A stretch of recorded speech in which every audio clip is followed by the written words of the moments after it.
Avez-vous vu une scène où un seul homme affronte des milliers? Ce film a eu un immense succès en Inde. C'est aussi l'un des films indiens les plus chers jamais réalisés. En 1920, le gouverneur britannique Scott et sa femme Catherine visitent une tribu à Adilabad. Ils y découvrent une petite fille au talent vocal exceptionnel. Lady Catherine est enchantée. Ces hommes jettent 2 pièces aux parents de Mali. La mère pense à un pourboire, mais ils emmènent Mali de force. La mère coupe la route au convoi, supplie Catherine de lui rendre sa fille. Catherine l'ignore, ordonne au chauffeur d'avancer. La mère s'agenouille devant la voiture. Le sergent dégaine son arme pour la tuer. Le gouverneur l'arrête à temps. Mais en réalité, Scott regrette la balle d'une livre sterling. Elle a traversé cet océan sur un bateau britannique.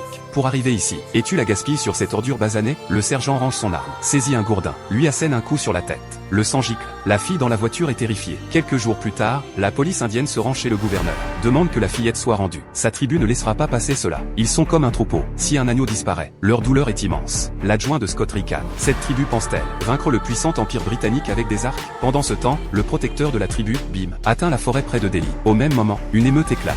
Devant un poste de police en banlieue, des milliers de manifestants scandent, exigent que les Britanniques libèrent leur leader. Sinon, ils prendront d'assaut le poste. Le commissaire demande des renforts. Un homme en rouge lance une pierre, décroche le portrait du gouverneur. Le commissaire, furieux, ordonne d'arrêter ce salaud. Personne ne bouge, sauf Ramu. Il bondit sur un réservoir d'huile, plonge dans la foule pour saisir l'homme en rouge.